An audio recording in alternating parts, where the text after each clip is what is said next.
There are many theories that attempt to quantify the number of hours, days, and even years of practice that it takes to master a skill. While we don't yet have a magic number, we do know that mastery isn't simply about the amount of hours of practice. It's also the quality and effectiveness of that practice. Effective practice is consistent, intensely focused, and targets content or weaknesses that lie at the edge of one's current abilities. So, if effective practice is the key, how can we get the most out of our practice time? Try these tips. Focus on the task at hand. Minimize potential distractions by turning off the computer or TV and putting your cell phone on airplane mode. In one study, researchers observed 260 students studying. On average, those students were able to stay on task for only 6 minutes at a time. Laptops, smartphones, and particularly Facebook were the root of most distractions. Start out slowly or in slow motion. Coordination is built with repetitions, whether correct or incorrect. If you gradually increase the speed of the quality repetitions, you have a better chance of doing them correctly. Next, frequent repetitions with allotted breaks are common practice habits of elite performers. Studies have shown that many top athletes, musicians, and dancers spend 50 to 60 hours per week on activities related to their craft. Many divide their time used for effective practice into multiple daily practice sessions of limited duration. And finally, practice in your brain in vivid detail.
Many parents communicate and educate their children with two languages, probably because they both know more than one language, or they come from different countries.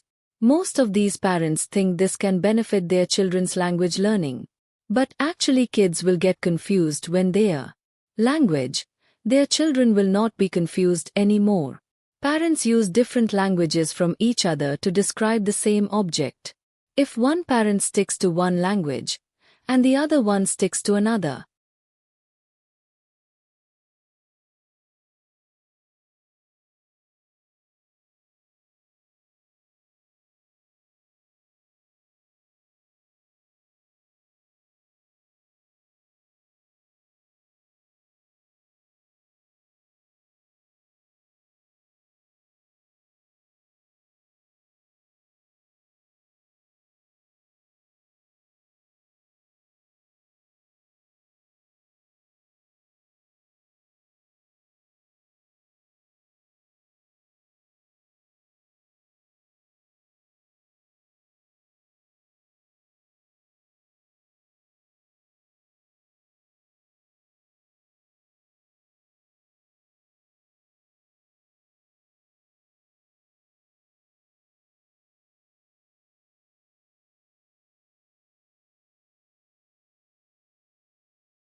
the history of software is of course very new.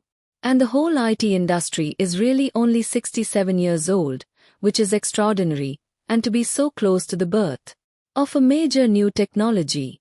A major new discipline is quite remarkable given where we got to in those 67 years. And the progression has been not so much a progression as a stampede because Moore's law, the rapid expansion in the power of computing, and the rapid fall of the cost of computing and storage in communications, has made it feasible for information technology to move into all sorts of areas of life that were never originally envisaged. What has happened is that there has been, as I said, a stampede for people to pick the low-hanging fruit. And that is what's guided the development of software and information technology over the past decades and continues to do so, with a number of consequences that we will explore.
So the pace at which human minds have evolved over the last 500,000 years and more recently the last 200,000 years has been so frighteningly rapid that the evolution of cognitive function and perception can only occur in a small number of genes. If one needed to adapt dozens of genes changes in concert in order to acquire the penetrating minds that we now have, which our ancestors 5,000 years ago didn't have, the evolution could not have taken place. It could not have occurred so quickly. And for that reason alone, one begins to really suspect that the genetic differences between people who lived 5,000 years ago is evidence that the difference between their cognitive functions and ours is not actually as large. Therefore, a rather small number of genes may be responsible for the powerful minds that humans have, which most of us now possess.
Although modern money laundering methods vary greatly, most share three basic steps: placement, layering, and integration. Placement is where illegally obtained money is converted into assets that seem legitimate. That's often done by depositing funds into a bank account registered to an anonymous corporation or a professional middleman. This step is where criminals are often most vulnerable to detection, since they introduce massive wealth into the financial system seemingly out of nowhere. The second step, layering, involves using multiple transactions to further distance the funds from their origin. This can take the form of transfers between multiple accounts, or the purchase of tradable property, like expensive cars, artwork, and real estate. Casinos, where large sums of money change hands every second, are also popular venues for layering. A money launderer may have their gambling balance made available at a casino chain's locations in other countries, or work with employees to rig games. The last step, integration, allows clean money to enter the mainstream economy and to benefit the original criminal. They might invest it into a legal business claiming payment by producing fake invoices, or even start a bogus charity, placing themselves and the board of directors with an exorbitant salary.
Cities are interesting palaces.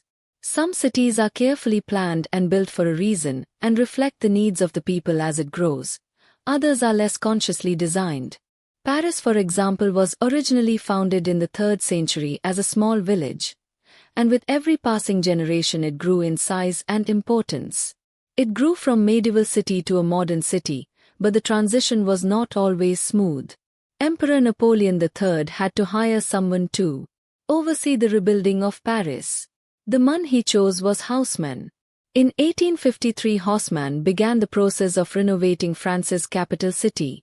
His basic instructions were to bring the light and air into the central district, improve the sanitation and living areas, and make Paris a more modern, beautiful city. Not your average weekend renovation. Haussmann's project includes the destruction of old medieval neighborhood, widening of streets, building large parks and public squares, and addition of fountains and sewer lines. To add all this, the size of Paris had to be increased, doubled actually, and the Napoleon III issued official decree annexing nearby suburbs to make them part of the city. One of the main priorities of the massive renovation was to connect all the districts together. If we think of Paris like a house, each district was its own room, existing essentially independently of the other districts. Napoleon III wanted to be easier to travel between the most important districts and to create a sense of being one unified city, not a series of independent neighborhoods. So Haussmann created large avenue that connected districts. More than that, he made all the avenues look roughly the same. Buildings on a major avenue were required to be roughly the same height and style, and even had used the same cream color stones for the facade. The result was to remove any local characteristic and create a uniform Paris.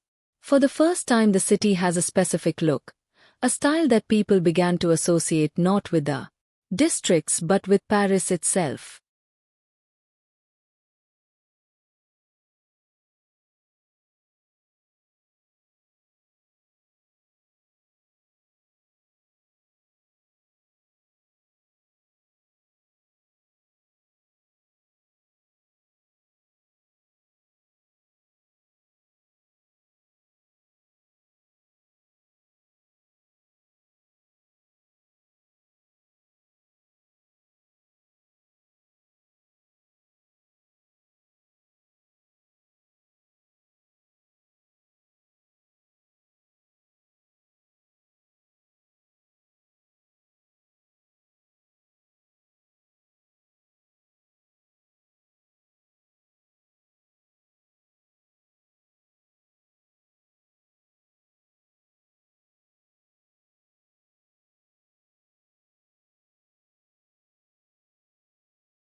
During this time, my goals are going to be to talk about the phenomenon that we may share in part with other animals and our language, and that is emotion.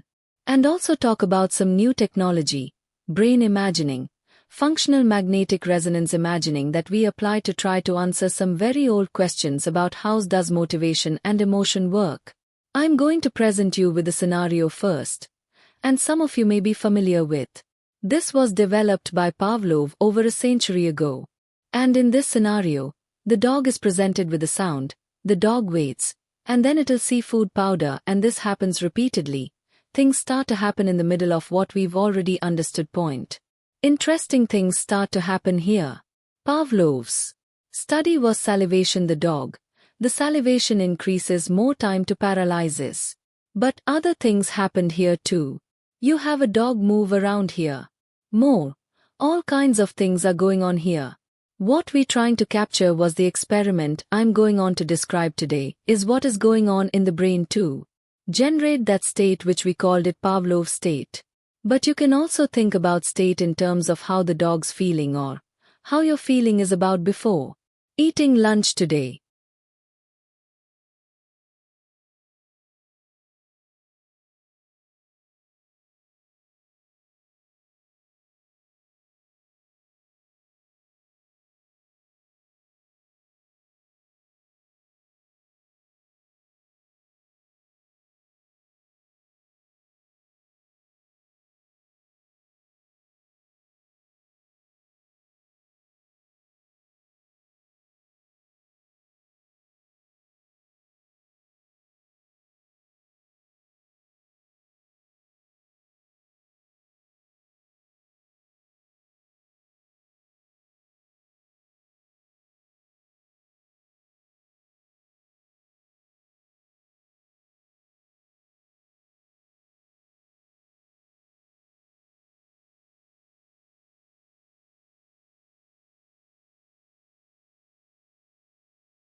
Sometimes it's the little things that can make big things happen. Fleas and the plague, atoms and nuclear bombs, diminutive leaders in world history. Soot is one of these little things. Soot, also known as black carbon, is released when you burn dung, coal, diesel fuel and wood. From Los Angeles to Mumbai, soot causes respiratory illnesses like lung cancer and asthma and contributes to 1.6 million premature deaths every year, mostly among the poor. And it gets worse. Atmospheric currents carry soot thousands of miles from where it is produced to the Himalayas and the Arctic. Black carbon, being black, absorbs sunlight, so even a little soot on snow makes it melt faster. And when snow melts, global sea levels rise, threatening our freshwater indigenous communities and polar bears who hunt on the Arctic ice. Climate change has been a big thing for a while, and carbon dioxide has been its main cause. Scientists estimate that soot causes 25% of human-caused global warming. It's the second leading cause of Arctic warming after carbon dioxide. Let's not underestimate the impact of this tiny particle. But there's good news. Reducing black carbon may be the fastest way to slow global warming. Buy time for the Arctic. Yes, even more so than changing a light bulb. Since black carbon only stays in the atmosphere for a couple of weeks, reducing it will produce results immediately. Of course, reducing soot alone won't solve global warming, but solving our soot problem now will help buy time for the Arctic and allow us to deal with the bigger problem of carbon dioxide. We have the cleaner industries, cook stoves, and diesel. Now we have to use them. In developed nations, we've significantly reduced our black carbon, but we still have much more to do. We need to tighten our standards at home and invest in cleaner technologies in developing nations. In a world going on 7 billion people, you might feel rather little yourself. But if you urge the US government and the European Union to take the lead on black carbon reduction, you can make a big difference. Go to www.stopsoot.org and help stop these little things from causing big trouble.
These guidelines are designed to assist clients to access the free public computers and the internet in a responsible and informed way.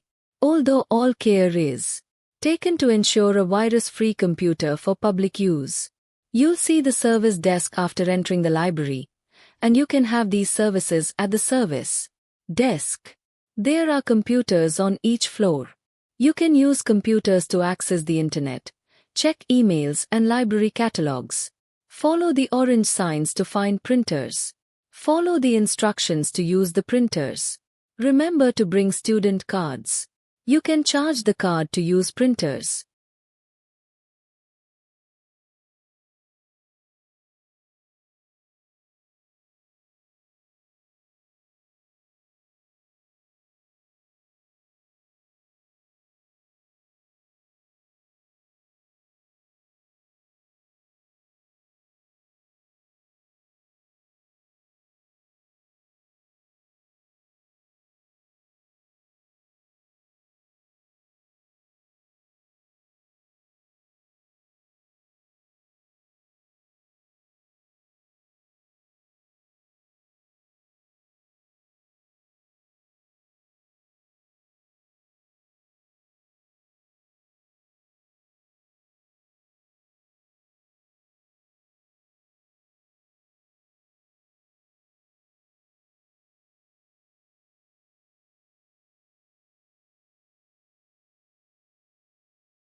The impact on young Australians who are interested in buying a home of their own has been very significant. Australia's housing affordability now shapes the typical housing cycle or housing career, as some people call it. Most Australians in the normal course of events are people who move through the housing cycle in a way that matches the stages of life that they are at. So, they move out of the family home in their late teens or early 20s as they gain their independence from their families. Then they rent save for a home they can afford as either a group or maybe a couple. And maybe they can upgrade it when they have a family in their middle age. They are more than likely to have paid off their mortgage. And that means they have housing security in their old age. That's no longer the typical housing cycle for Australians. Young people generally live at home for much longer than they once did. They generally rent for longer, and they are more likely to be saddled with a mortgage not just into their middle age, but more often than not into their retirement as well. In fact, in 2006, 65,000 retiree households were still paying off the mortgage. Affordable rent is also an elusive right around Australia. We have very low rental vacancies. We see high turnover as landlords want to maximize their profits in tight market.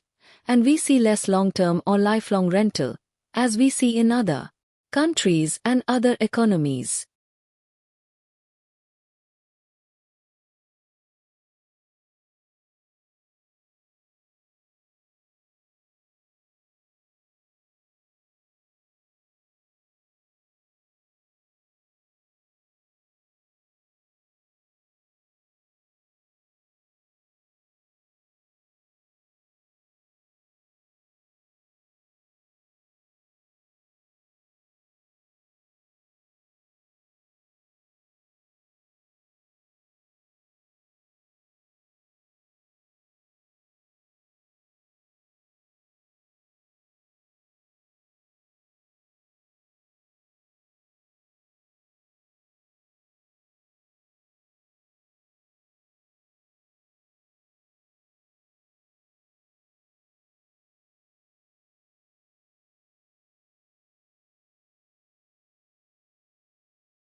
I've been thinking a lot about the world recently and how it's changed over the last 20, 30, 40 years. 20 or 30 years ago, if a chicken caught a cold and sneezed and died in a remote village in East Asia, it would have been a tragedy for the chicken and its closest relatives. But I don't think there was much possibility of us fearing a global pandemic and the deaths of millions. 20 or 30 years ago, if a bank in North America lent too much money to some people who couldn't afford to pay it back and the bank went bust, that was bad for the lender and bad for the borrower. But we didn't imagine it would bring the global economic system to its knees for nearly a decade. This is globalization. This is the miracle that has enabled us to transship our bodies and our minds and our words and our pictures and our ideas and our teaching and our learning around the planet ever faster and ever cheaper. It's brought a lot of bad stuff, like the stuff that I just described, but it's also brought a lot of good stuff. A lot of us are not aware of the extraordinary successes of the Millennium Development Goals, several of which have achieved their targets long before the due date. That proves that this species of humanity is capable of achieving extraordinary progress if it really acts together, and it really tries hard.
Aquaculture, the farming of fish, shrimp, shellfish and seaweeds, has been the sources of human protein for nearly 4,000 years, especially in Asia. In the last decade, however, there has been unprecedented growth in aquaculture production, more than 300% since 1984, which has increased the importance of the modern food supply. It's the world's fastest growing food production activity. And globally, more than 25% of the odd fishing and shellfish production in 1999 was attributable to aquaculture. Yes, this industry's contributions to human diet is actually greater than the numbers imply, whereas 1/3 of the conventional fish catch is used to make fish meal and fish oil. Virtually all farmed fish are used as human food. Today, nearly 1/3 of fish consumed by human is the product of aquaculture, and that percentage will only increase as aquaculture expands the world's conventional fish catch, for the oceans and lakes continues to decline because of overfishing and environmental damage.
In the solar system, many planets have rings. Saturn's rings are the most spectacular planetary ring, consisting of different kinds of particles. These rings orbit the Saturn. In 1610, Galileo was the first who spotted Saturn's rings. With his 20-power telescope, Galileo might have mistaken Saturn's gaseous ring to surmise that Saturn was formed of one planet with 2 moons as satellites. In 1675, Giovanni Cassini determined that Saturn's ring was actually composed of subrings with gaps between them. So the number of Saturn's rings are more than 10. Other planets like Venus, Jupiter, Neptune, Uranus also have rings but not as many as Saturn.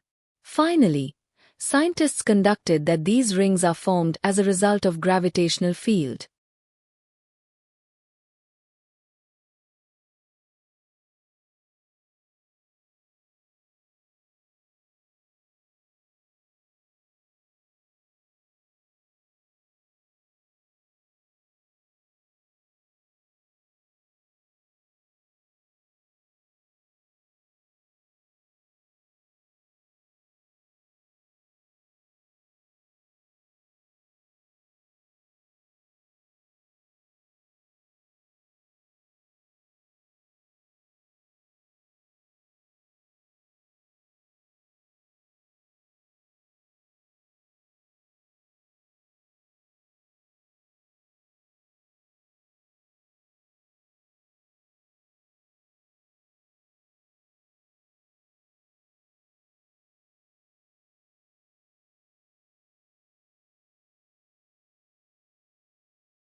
The infinite monkey theorem states that a monkey hitting keys at random on a typewriter keyboard for an infinite amount of time will almost surely type a given text, such as the complete works of William Shakespeare. In this context, almost surely is a mathematical term with a precise meaning, and the monkey isn't an actual monkey, but a metaphor for an abstract device that produces a random sequence of letters ad infinitum. The theorem illustrates the perils of reasoning about infinity by imagining a vast but finite number, and vice versa. The probability of a monkey exactly typing a complete work such as Shakespeare's Hamlet is so tiny that the chance of it occurring during a period of time of the order of the age of the universe is minuscule, but not zero. But technologies can help monkeys to write. If the monkeys are given a pen and some papers to spell the word monkey, they can only scratch on the paper. By contrast, if they are given a typewriter, it will take them over 10 years to produce the right spelling. However, if they can use computer programming, they can finish the task within a day.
I'm just going to take on the stuff where left off.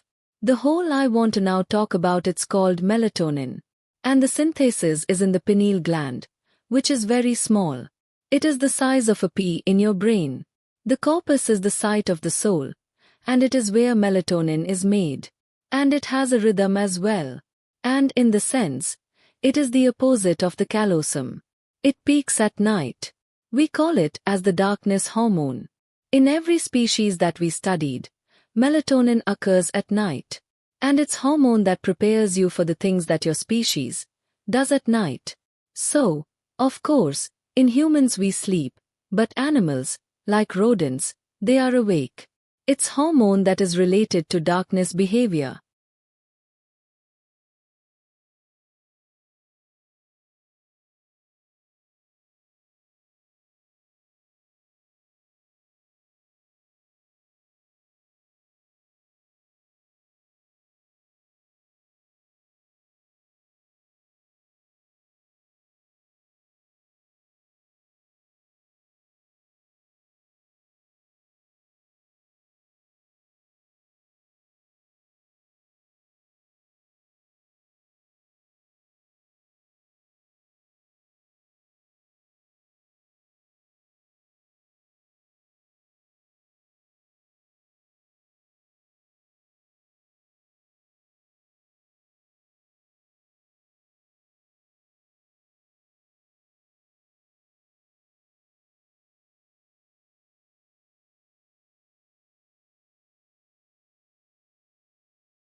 Indeed, the library.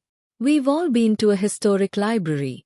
We've all enjoyed the smell of a historic library. But what is it? And what does it mean?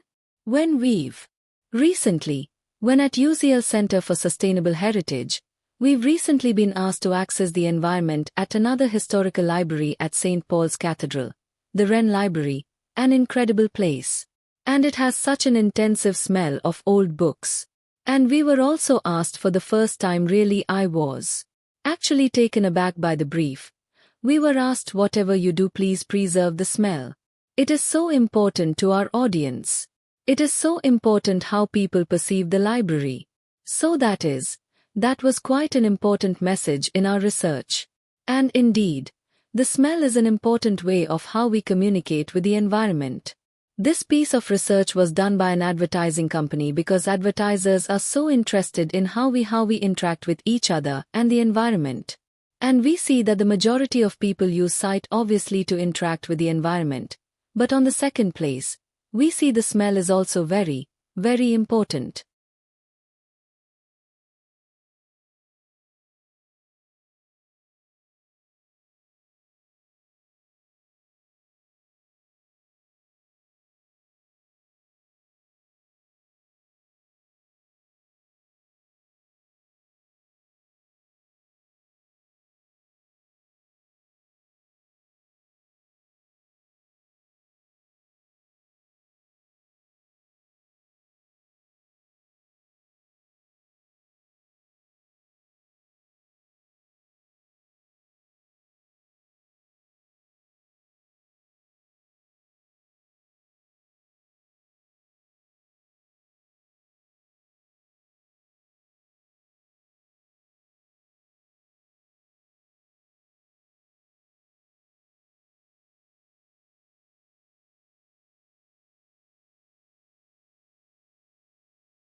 If you like the colorful animals we just saw, you're going to love these next animals, frogs.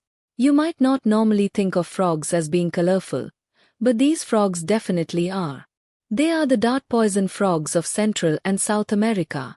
Look at their striking colors, often yellow with black stripes or deep blue with black spots. Beyond being nice to look at, these markings have a purpose. They warn predators that these frogs are poisonous. When threatened, these frogs secrete a substance through their skin that would easily kill whatever animal might try to eat them. Their bright colors communicate this, and so most animals tend not to hunt them. Now, speaking of hunting, for centuries these frogs were sought after by hunters. As you might think, the hunters didn't want to eat the frogs, but rather, they captured them for their poison.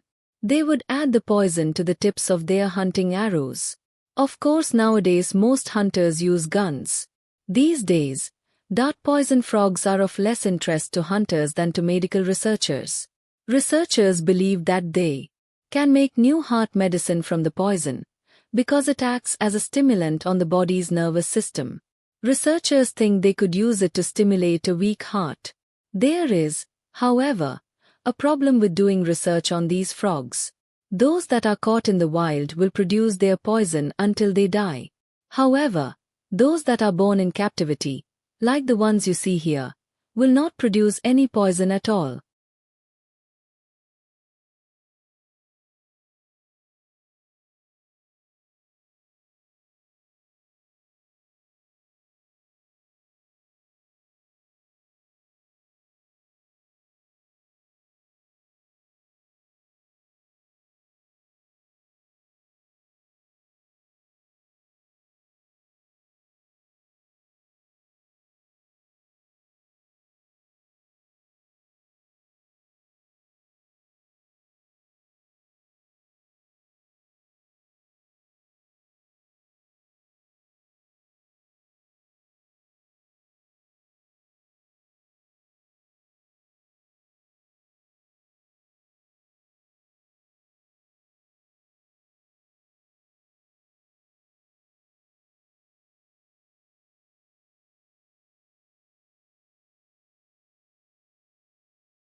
I think with linguistic training we also get all this invisible training to be authorities, to be the people we know.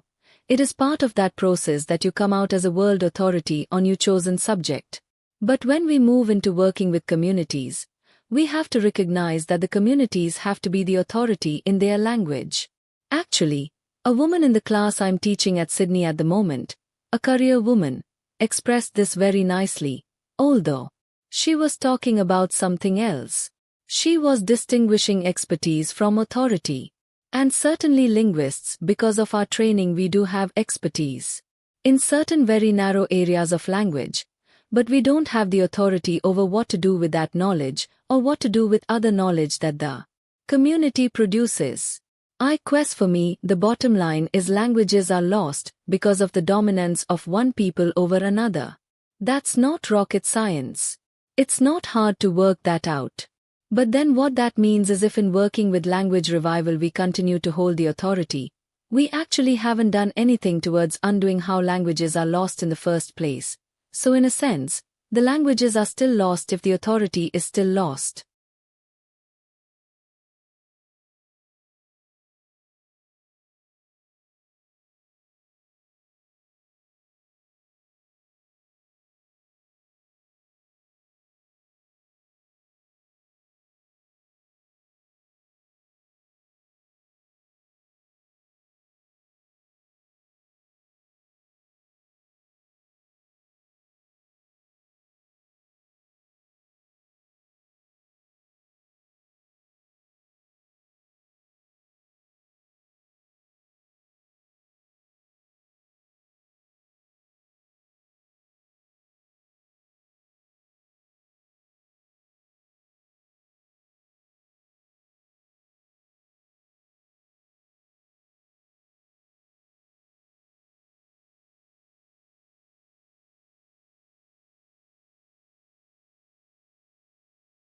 Frogs are a diverse and largely carnivorous group of short-bodied, tailless amphibians composing the order Anura. The oldest fossil proto-frog appeared in the early Triassic of Madagascar, but molecular clock dating suggests their origins may extend further back to the Permian, 265 million years ago. Frogs are widely distributed, ranging from the tropics to subarctic regions, but the greatest concentration of species diversity is found in tropical rain forests. There are approximately 4,800 recorded species, accounting for over 85% of extant amphibian species.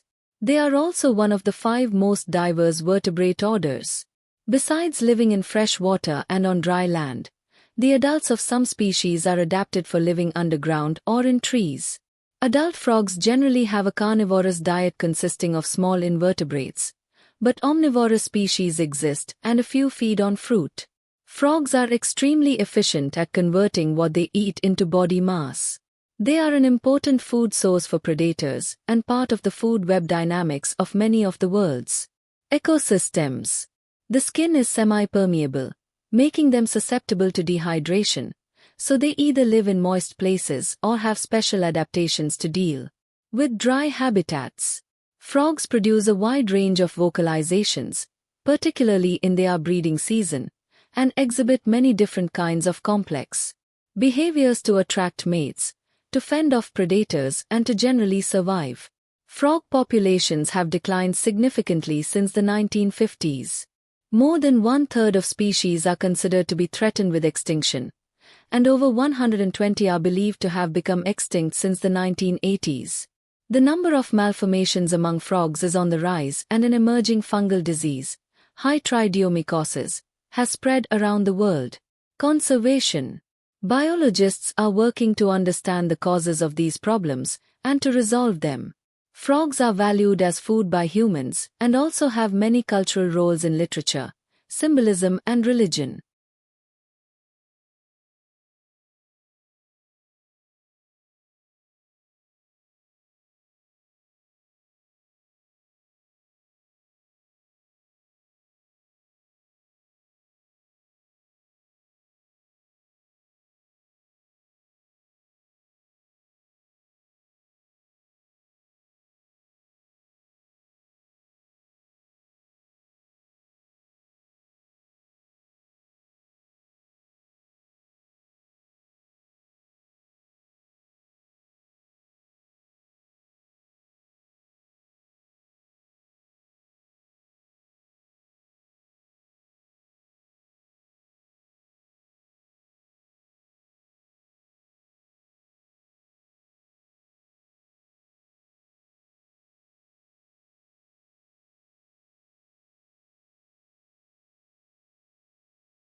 There is a lot of interesting. What forms these clouds? Why are these clouds there? Why do they sort of stick around? At the center, every cloud drop has a particle. You can't grow a cloud drop without having a particle there for the water to condense on. The key question that people not directly address until very recently is what actually forms these clouds. So for once you are looking out at over the ocean, turns out sea spray. Sea salt is a very effective nucleus for forming clouds. So it's a really good chance that those are loaded with sea salt. But if you go inland, you start to have pollution come from all kinds of places. And so different sources form clouds more effectively than others. And we are trying to unravel which sources are actually contributing to the clouds. The clouds are incredibly important players in climate change, and that they're reflective the white.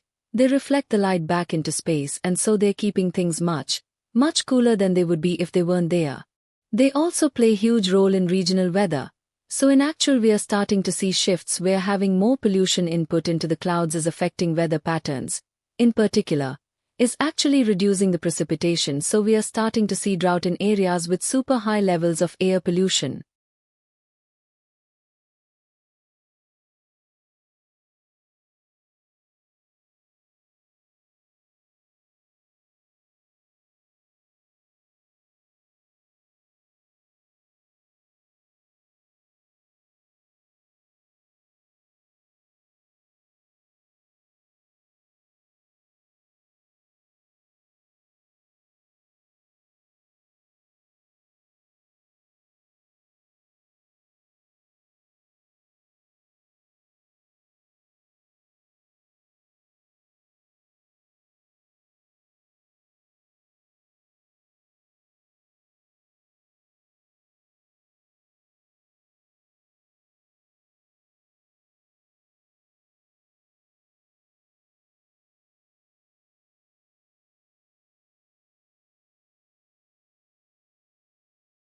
The comics I show you with lots of people chatting around in a room is a form of description. We use different kinds of methods to describe a situation. Sometimes we have to use visual description, particularly when we do not witness the scenario. I was born during the Second World War and my hometown is X. For example, when I asked my mother about the war, I always ask her, you have mentioned this, or that. When you talk to me, when asked her about the shelter, I asked her what the shelter looks like and when did you go to the shelter. From her response, I could get more visual evidence as I can to write my book.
The sound of a cracking knee isn't particularly pleasant.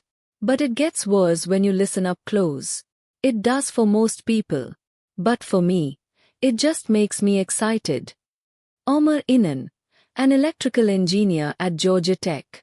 I actually feel like there's some real information in them that can be exploited for the purposes of helping people with rehab. Inan's experience with cracking knees goes back to his days as an undergrad at Stanford, where he threw discus. If I had a really hard workout, then the next day of course LD be sore. But LD also sometimes feel this basically catching or popping or creaking every now and then. In my knee. A few years later, he found himself building tiny microphones at a high-end audio company. So when he got to Georgia Tech and heard the Defense Advanced Research Projects Agency, DARPA, wanted better tech for knee injuries, he thought, why not strap tiny microphones to people's knees to eavesdrop as their legs bend? What we think it is the cartilage and bone rubbing against each other, the surfaces inside the knee rubbing against each other during those movements. He and a team of physiologists and engineers built a prototype with stretchy athletic tape and a few tiny mix and skin sensors. And preliminary tests on athletes suggest the squishy sounds the device picks up are more erratic and more irregular in an injured knee than in a healthy one, which Inan says might allow patients and doctors to track healing after surgery. Details appear in the LEEE transactions on biomedical engineering. The primary application we are targeting at first is to give people a decision aid during rehabilitation, following an acute knee injury, to help them understand when they can perform particular activities, and when they can move to different intensities of particular activities. A useful thing to take a crack at.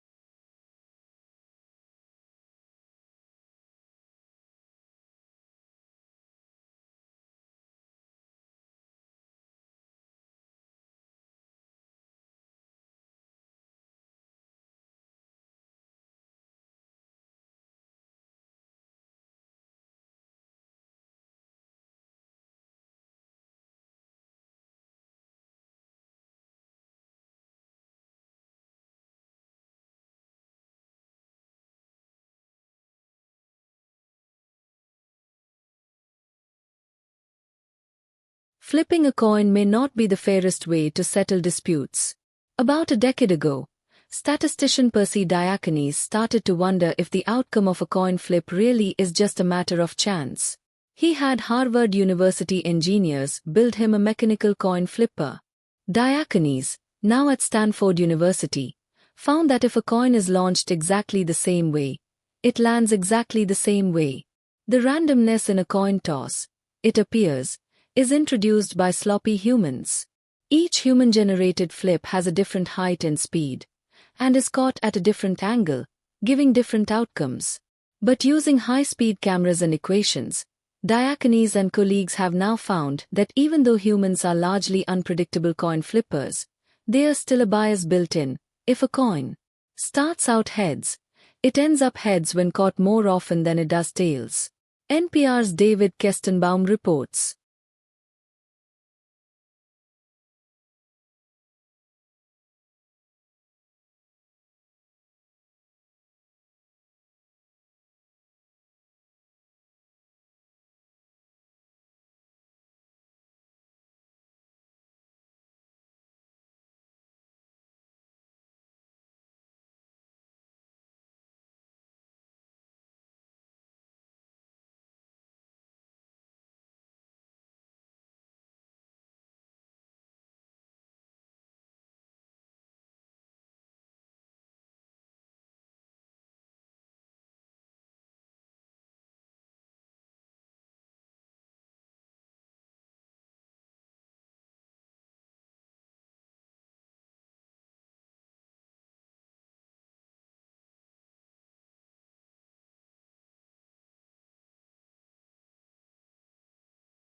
The Skoog is a new university-accessible musical instrument. It is designed to use by children or adults with special needs, or in fact be used by anyone.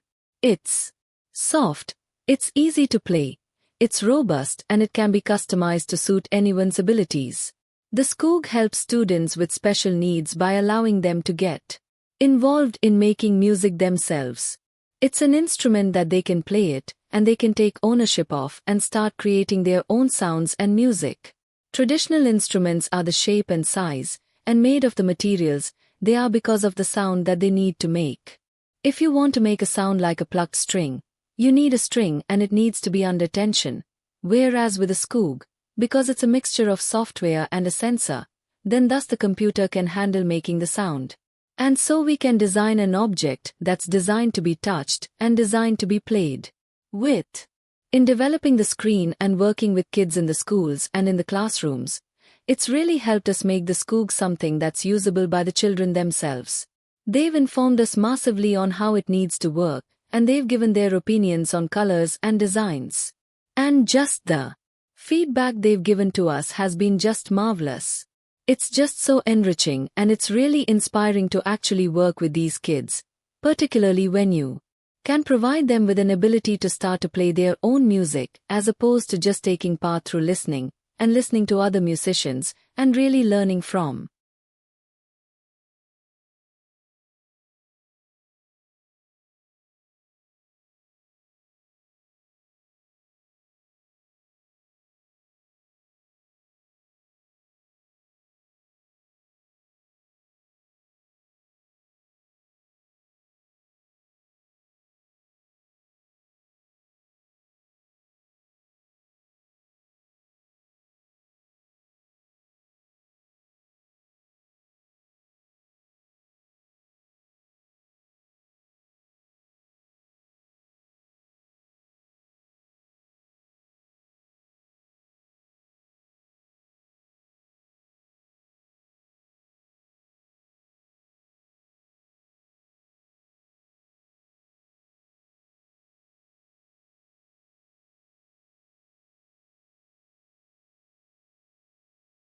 When you think of a leader, you may think of an individual who is above all bold.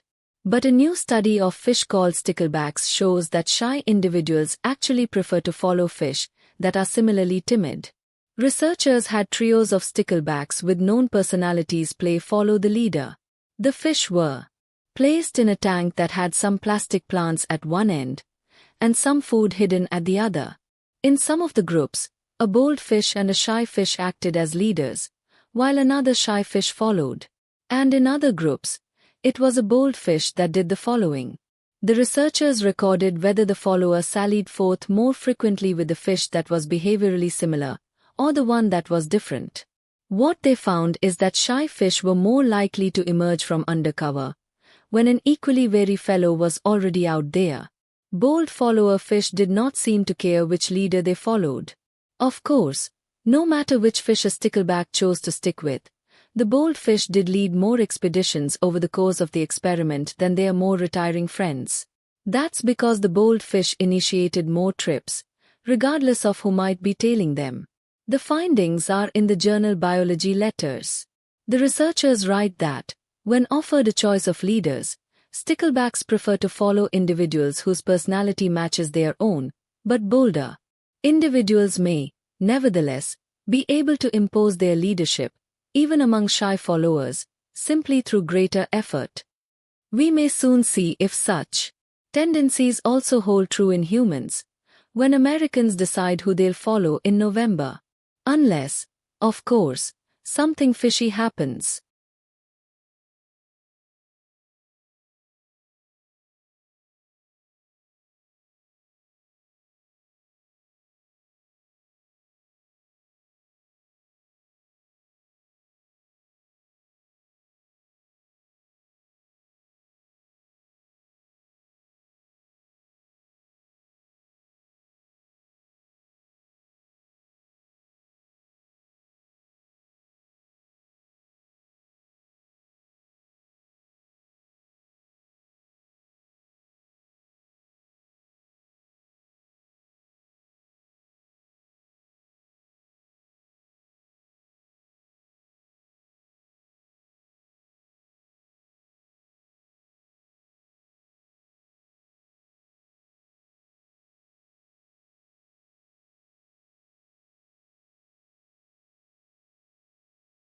This is one picture that you all know what it is when you see it.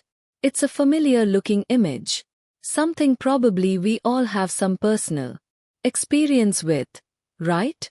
This is a chest X-ray that would be taken in your doctor's office, for example, or a radiologist's office. And it is a good example of biomedical engineering, and that it takes a physical principle. That is how X-rays interact with the tissues of your body, and it uses that physical principle to develop a picture of what's inside your body. So to look inside and see things that you couldn't see without this device. And you'll recognize some parts of the image. You can see the ribcage here. The bones, you can see the heart is the large bright object down here.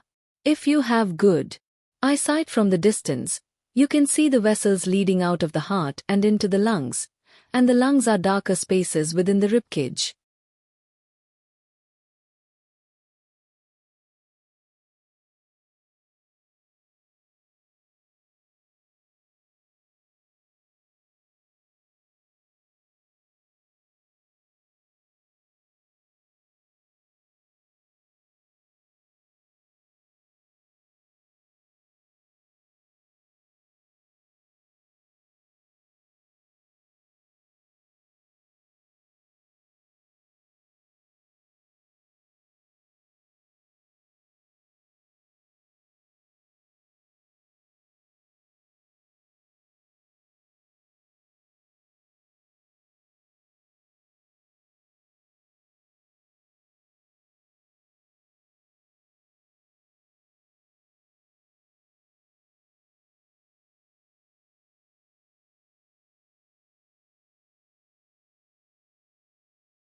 For better or worse, we live in a world profoundly affected by Sigmund Freud. If I had to ask you to name a famous psychologist, the answer of most of you would be Freud. He was the most famous psychologist ever, and he had a profound influence on the 20th and 21st century. Some biographical information. He was born in the 1850s. He spent most of his life in Vienna, Austria, but he died in London, and he escaped to London soon after retreating there at the beginning of World War II as the Nazis began to occupy where he lived. He was one of the most famous scholars ever, but he was not known for any single discovery. Instead, he was known for the development of an encompassing theory of mind, one that he developed over the span of many decades.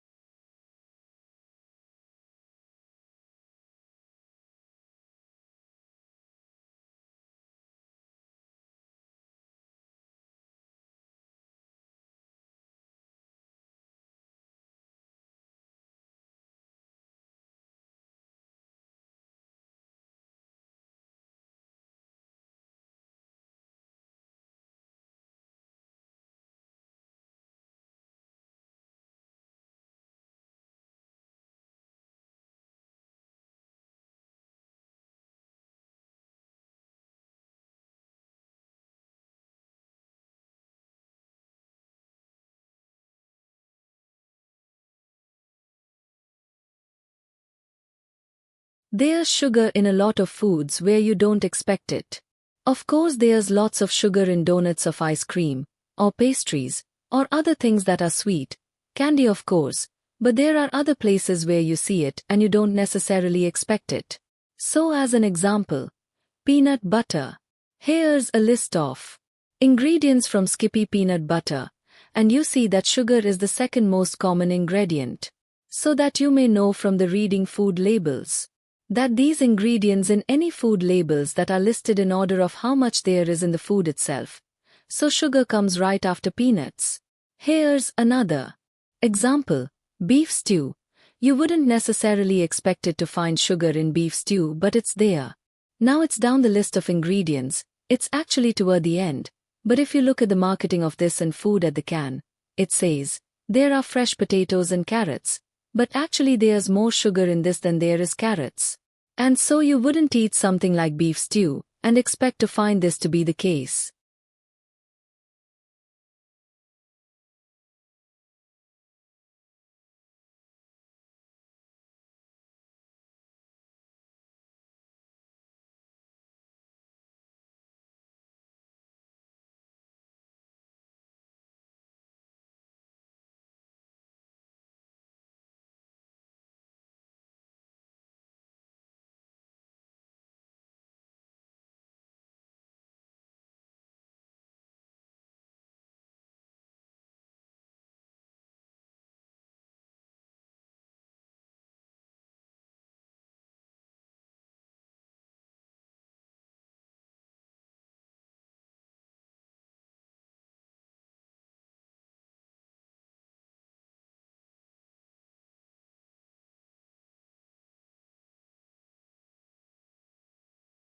So what do we mean by well-being?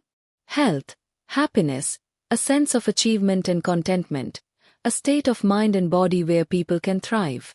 Well-being is not something that is purely limited to people who are facing extraordinary challenges in their lifestyle, health, or personal circumstances.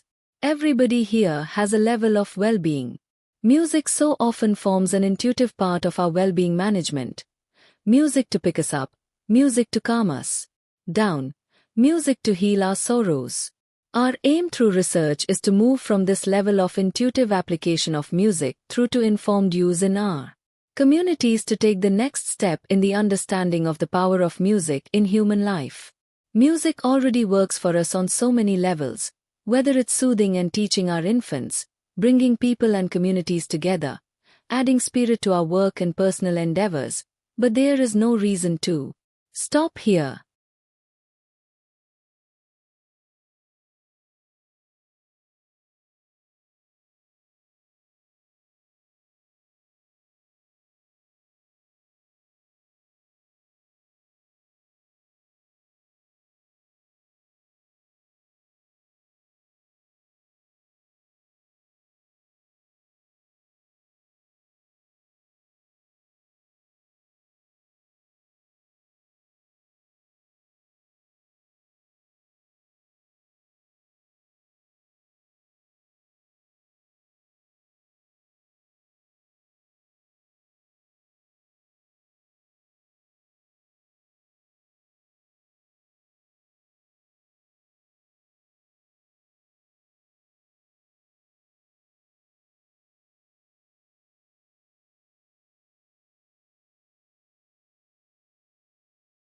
This is a kind of object that you're probably all familiar with when you had the term robot.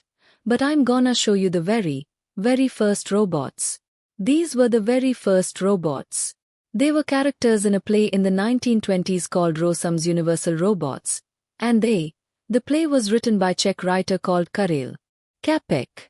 And basically, these robots, people tend to think of robots as kind of cute cuddly toys or, Hollywood depictions kind of devoid of politics. But the first robots were actually created and imagined in a time of absolute political turmoil. You just had the First World War. It finished. And had a devastating impact across Europe, and so people are kind of reflecting on, what does it mean to be human? What makes us human? Those kinds of questions. And this kind of context is what inspired Čapek to kind of write this play. And interestingly, these robots being human, they are actually in the play assembled on a production line, a bit like the Ford manufacturing production line. So even though they are human, they are assembled and these robots are designed to labor, and that is their primary purpose in society.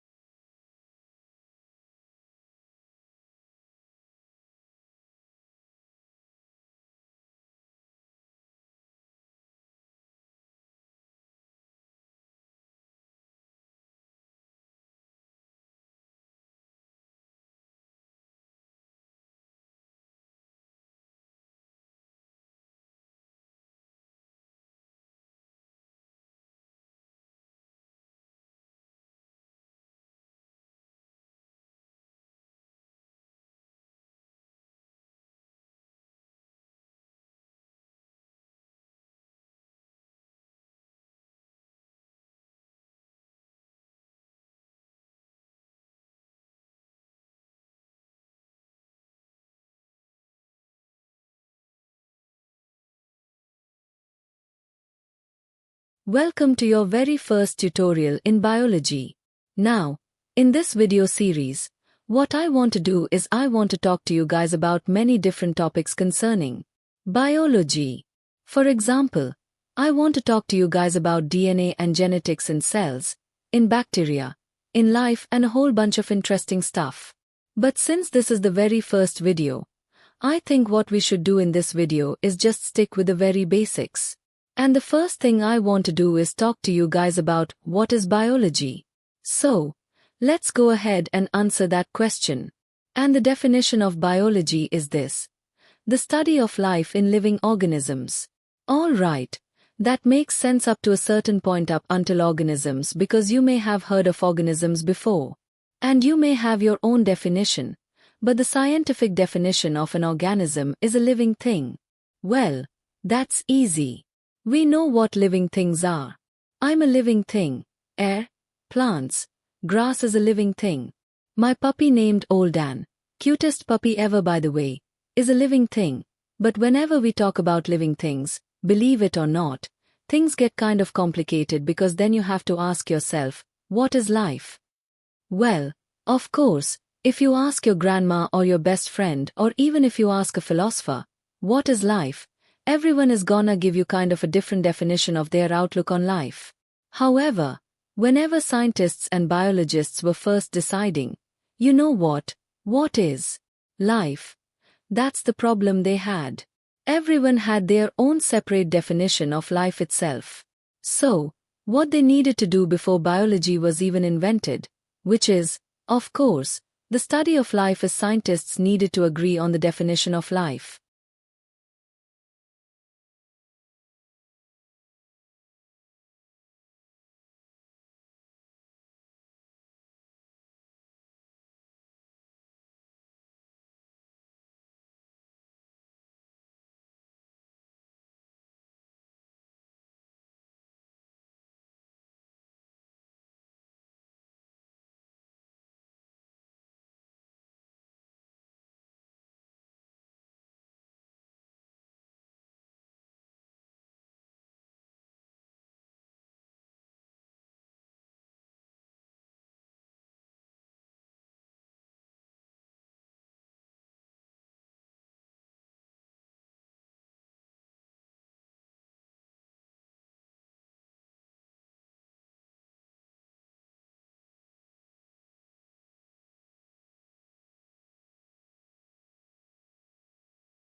Today we are going to recount heroic tales of superhuman feats of strength, when in the face of disaster, some people are said to have summoned up incredible physical power to lift a car off of an accident victim, move giant rocks, or like Big John of Song, single-handedly hold up a collapsing beam to let the other miners escape.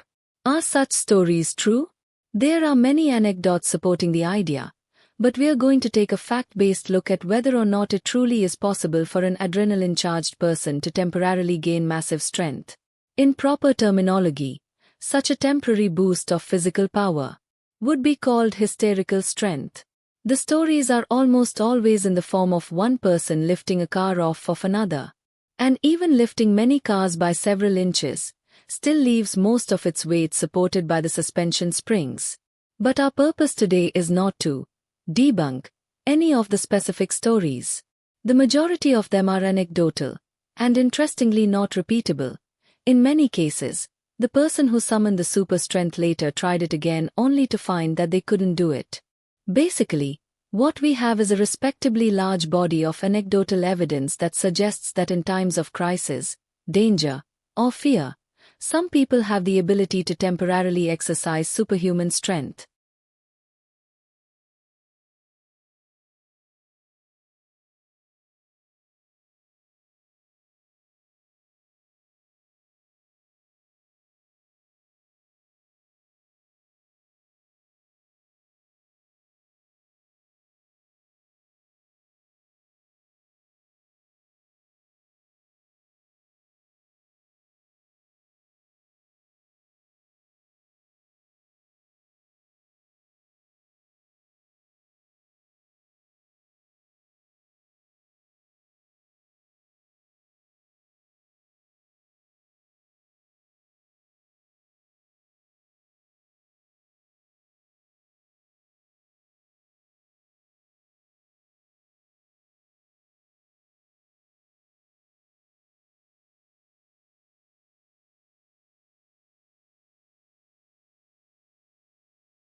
We can ask two fundamental questions about animal behavior.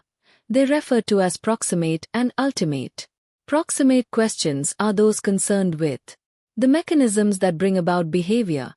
Ultimate questions are those concerned with the evolution of behavior. We can divide the proximate and ultimate questions into two sub-questions. For proximate, How does the behavior develop, and secondly, what causes the behavior? For ultimate, you can ask how did the behavior evolve, and secondly, what is the adaptive significance of the behavior? What's its purpose? Together these comprise what are called Tinbergen's 4 questions about animal behavior. Nico Tinbergen was one of the founding fathers of the study of animal behavior. These questions represent the different ways of studying animal behavior, and understanding the difference between those 4 questions are fundamental to understanding behavior and indeed the whole of biology. How do we study animal behavior? Well, that depends on the type of question we are hoping to answer.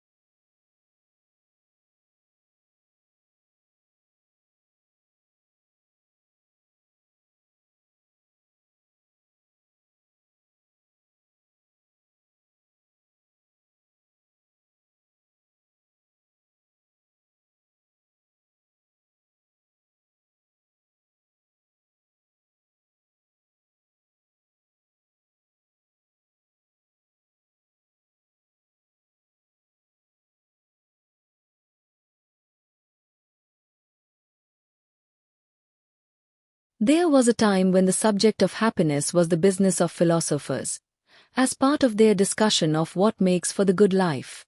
Then, much later, psychologists and sociologists got in on the act, and now, it seems, so has the government.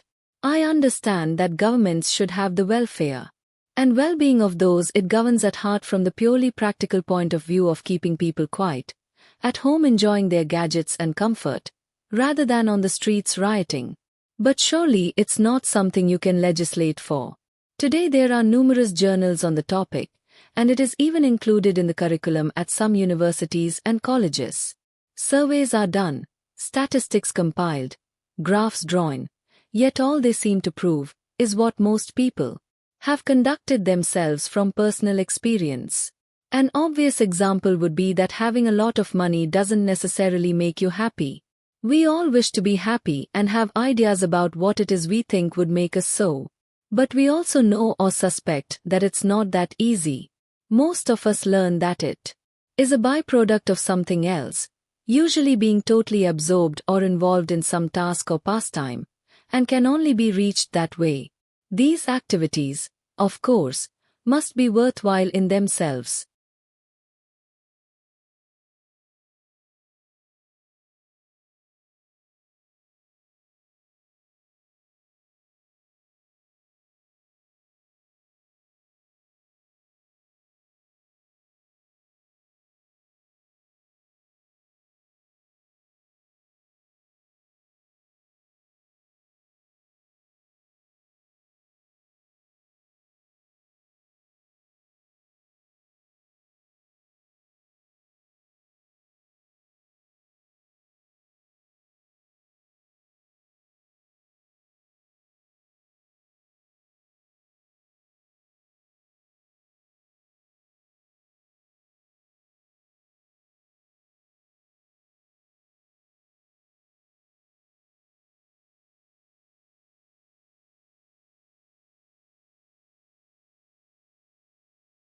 This is a bomb calorimeter.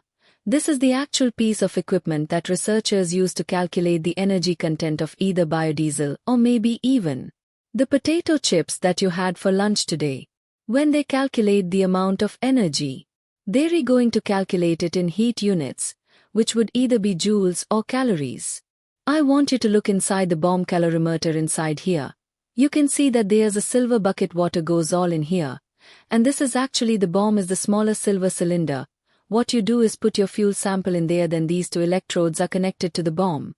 These provide the spark that will ignite your sample when your sample burns, or combust, that gives off energy.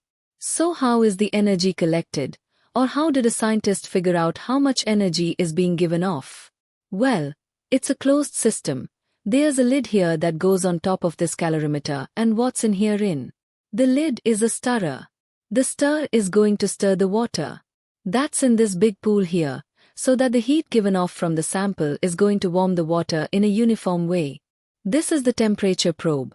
This goes down in the water also and measures the change in temperature, because as the sample is burned, it will give off heat and the temperature the water will increase. So the lid goes on, the sample is prepared. The last thing that you need to make a combustion reaction happen is oxygen, and at some point during the process, some oxygen is added by a tank that's connected to the calorimeter here. So we are going to burn a sample of the biodiesel that you've prepared and got some feedback on the energy content of it. You'll be able to use this to compare it to petroleum-based fuels like octane.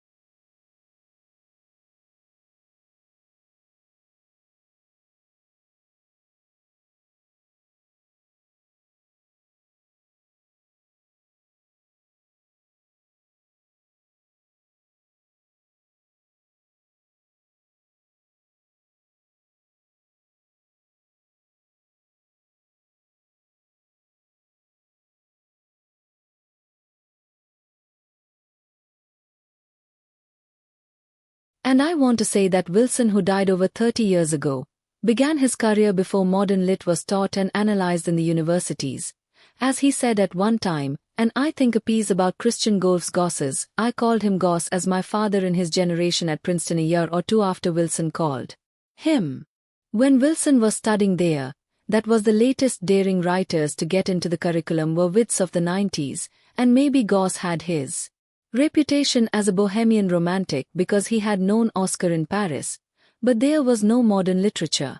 Wilson came then from a different world, and he became the focal point of a broad mainstream American culture that thought modern literature, and wanted modern literature to be able to be read and appreciated by ordinary people. They were not modernists in an abstract sense, and certainly some of them like T.S. Eliot and Faulkner were too difficult for some of their writings to be read by ordinary people. But this was a world before the division between the brows or between a lead or whatever had established itself as part of our consciousness.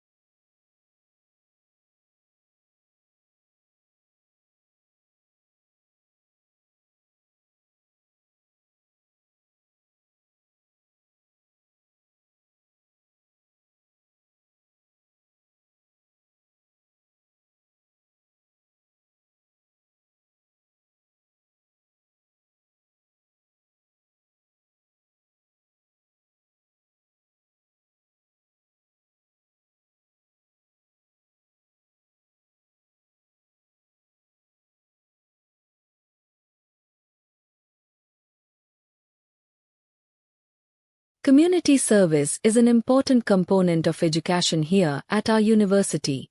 We encourage all students to volunteer for at least one community activity before they graduate. A new community program called One-on-One helps elementary students who have fallen behind. Your education majors might be especially interested in it because it offers the opportunity to do some teaching, that is, tutoring in math and English. You'd have to volunteer 2 hours a week for one semester. You can choose to help a child with math, English, or both. Half-hour lessons are fine, so you could do a half-hour of each subject 2 days a week. Professor Dodge will act as a mentor to the tutors. He'll be available to help you with lesson plans or to offer suggestions for activities. He has office hours every Tuesday and Thursday afternoon. You can sign up for the program with him and begin the tutoring next week. I'm sure you'll enjoy this community service and you'll gain valuable experience at the same time. It looks good on your resume, too, showing that you've had experience with children and that you care about your community. If you'd like to sign up, or if you have any questions, stop by Professor Dodge's office this week.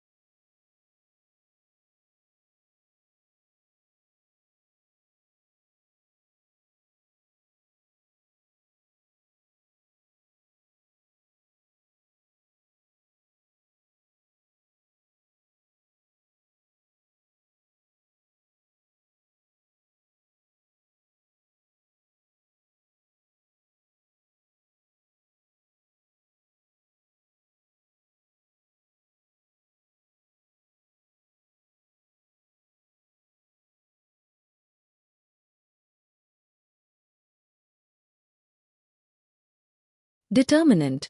Human behavior is affected by internal and external factors. At the end of lecture, the speaker mentioned that psychologists are interested in explaining human behavior. Determinant is influenced by two factors: the personal factors which are internal and the environmental factors which are external.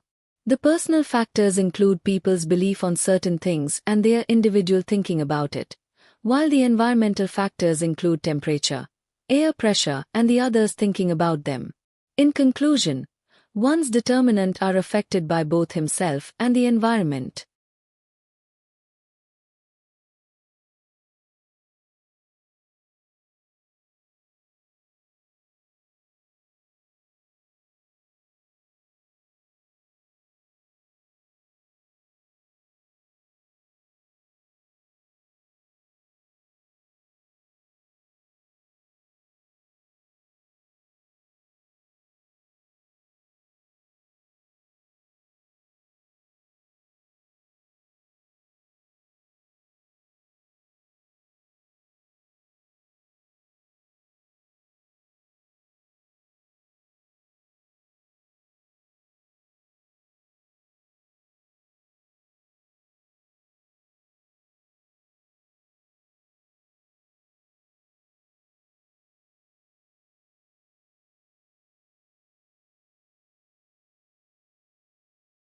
Let's say if I'm asking which source you often use to get information: newspaper, radio, TV, and the survey shows 62% of the people chose internet.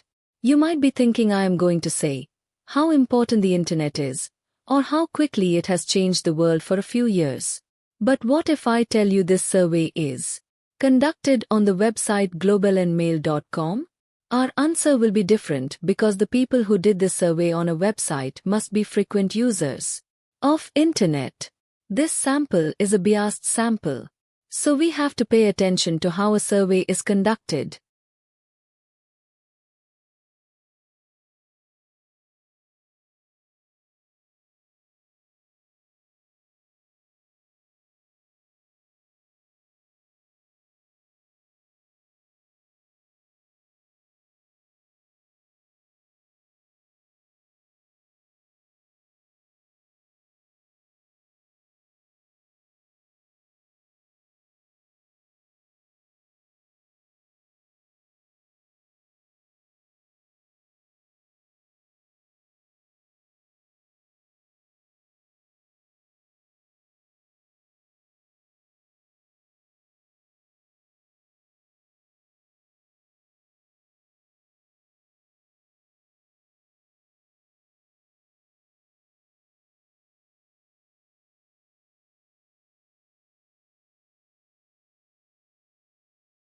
A language dies when the last person who speaks it dies. But you know, sometimes people say it dies when the second last person who speaks it dies, because the last person has nobody to talk to. Well, of course, languages have come and gone throughout history as communities have come and gone. But what's happening now is something really quite extraordinary. Well, there are about 6,000 languages in the world at the moment, more or less. Nobody knows the exact number. Of these, people think that about half of them are so seriously in danger, are likely to die out in the course of present century. Now the present century is 100 years. Half is 3,000 languages. So, that means one language is dying out somewhere in the world average every 2 weeks. There are all kinds of reasons why languages die. One is physical reason when people are affected by famine, disease and earthquake. Another is genocide, when some countries deliberately stamp out a small language. The main reason is globalization. That is, some huge languages in the world, like English, Arabic, Spanish and French, and these are like steamrollers crushing the smaller languages they find in their path. A great deal can be done to preserve endangered language. The first thing is that the people themselves must want the language to be preserved. That's very important. The second thing is that the powers that be must want the language to be preserved. There must be respect for the minority languages in their care.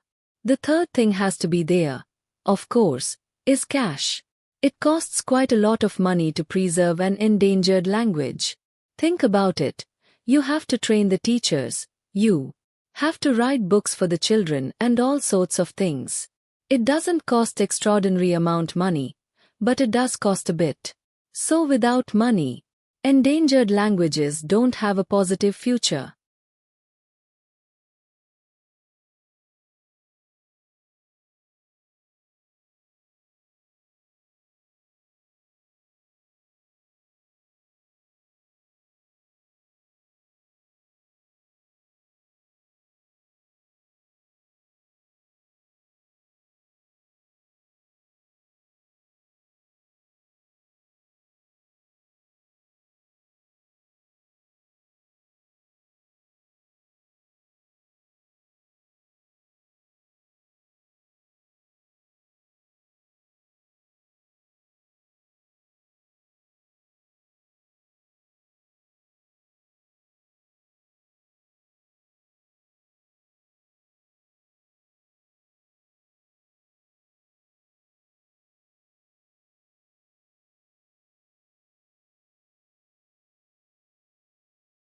In today's lecture, I'm going to talk about changes in air pollution since the middle of the last century, and what has created these changes. So, by the 1950s, air pollution was very visible with frequent thick black fogs known as smogs in many large cities around the world. The main source of this pollution was from factories and it caused severe health problems. For example, a particularly severe smog in London in 1950 caused over 4,000 deaths. Obviously something had to be done, and in 1956 a Clean Air Act was introduced in Britain. This addressed the pollution from factories and the smog soon disappeared. However, as you know, these days air pollution is still a big issue. The main difference between now and the 1950s is that you can't see it. It's invisible. Also, the main source of pollution now is from cars and lorries, and although these don't produce visible signs, this air pollution is still a significant risk to health. And one of the key factors in the rise of this type of pollution is that we have all become much more vehicle dependent. There are far more cars and lorries, trains and planes than in the 1950s, and this is now the main source of air pollution around the world.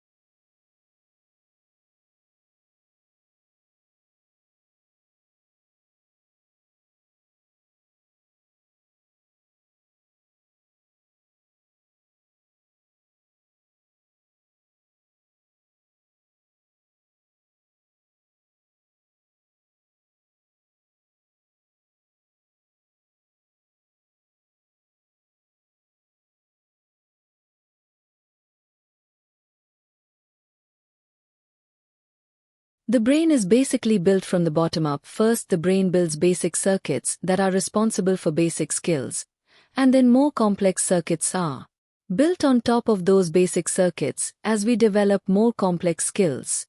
Biologically, the brain is prepared to be shaped by experience. It is expecting the experiences that a young child has to literally influence the formation of its circuitry. It's built into our biology. The interaction between genetics and experience that shapes brain architecture is embedded in a reciprocal relationship, the relationships that children have with the adults in their lives. And by that we mean what we refer to as the serve-and-return nature of children's interaction with their adults' development. And the impact of experience on development is not a one-way street. It's a back-and-forth interaction. The brain is a highly integrated organ which has multiple sections that specialize in different kind of processes. So we have parts of the brain that are involved more in cognitive function and other parts that are involved in processing of emotion and parts involved in seeing and hearing. So if a child is emotionally put together and socially competent, that will affect more positive and productive learning. And if a child is preoccupied with fears or anxiety, or is dealing with considerable stress, no matter how intellectually gifted that child may be, his or her learning is going to be impaired by that kind of emotional interfering.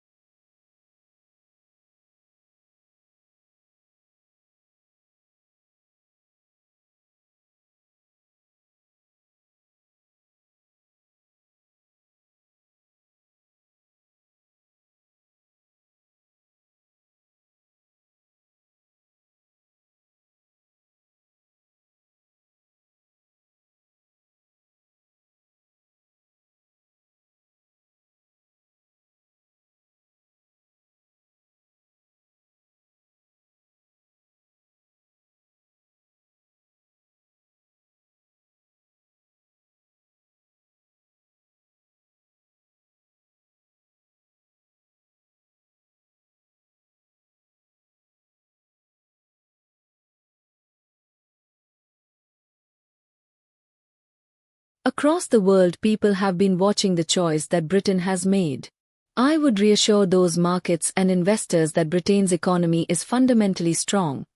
And I would also reassure Britons living in European countries and European citizens living here that there will be no immediate changes in your circumstances. There will be no initial change in the way our people can travel, in the way our goods can move, or the way our services can be sold. We must now prepare for a negotiation with the European Union. This will need to involve the full engagement of the Scottish, Welsh and Northern Ireland governments to ensure that the interests of all parts of our United Kingdom are protected and advanced. But above all, this will require strong, determined and committed leadership. I'm very proud and very honored to have been Prime Minister of this country for 6 years. I 125 believe we've made great steps, with more people in work than ever before in our history, with reforms to welfare and education, increasing people's life chances, building a bigger and stronger society, keeping our promises to the poorest people in the world and enabling those who love each other to get married whatever their sexuality, but above all restoring Britain's economic strength.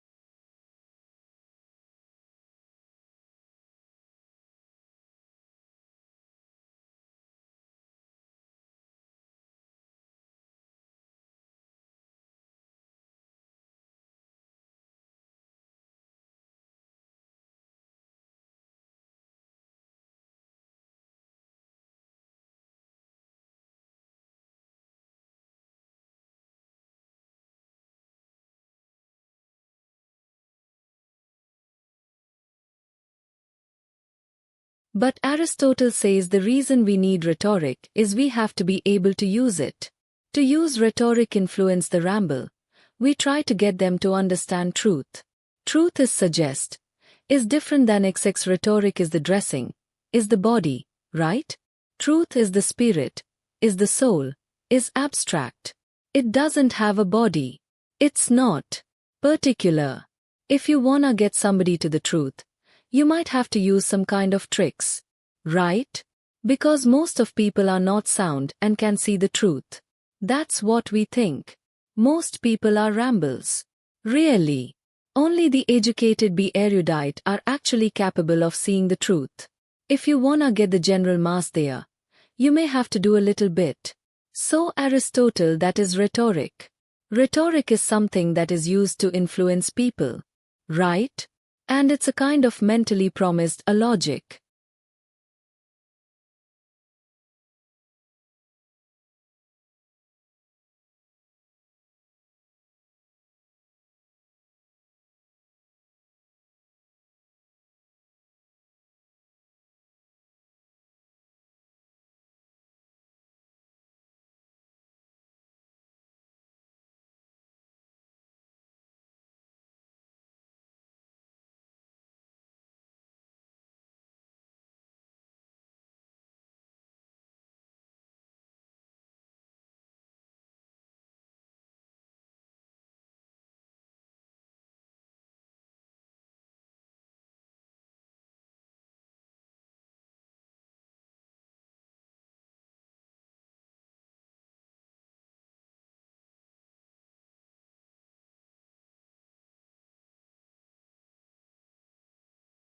You might think that space appears dark at night, because that is when our side of Earth faces away from the sun, as our planet rotates on its axis every 24 hours. But what about all those other faraway suns that appear as stars in the night sky? Our own Milky Way galaxy contains over 200 billion stars, and the entire universe probably contains over 100 billion galaxies. You might suppose that that many stars would light up the night like daytime. Until the 20th century, astronomers didn't think it was even possible to count all the stars in the universe. They thought the universe went on forever. In other words, they thought the universe was infinite. Besides being very hard to imagine, the trouble with an infinite universe is that no matter where you look in the night sky, you should see a star. Stars should overlap each other in the sky like tree trunks in the middle of a very thick forest. But, if this were the case, the sky would be blazing with light. This problem greatly troubled astronomers and became known as Olbers' paradox. A paradox is a statement that seems to disagree with itself. To try to explain the paradox, some 19th century scientists thought that dust clouds between the stars must be absorbing a lot of the starlight so it wouldn't shine through to us. But later scientists realized that the dust itself would absorb so much energy from the starlight that eventually it would glow as hot and bright as the stars themselves. Astronomers now realize that the universe is not infinite. A finite universe, that is, a universe of limited size, even one with trillions and trillions of stars, just wouldn't have enough stars to light up all of space.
We usually see blogging as a two-way interaction, in which the blogger creates the content, and the readers interact or challenge the author.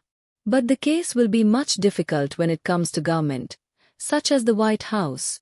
Because people will become more coarse and ride online, especially in the comment area.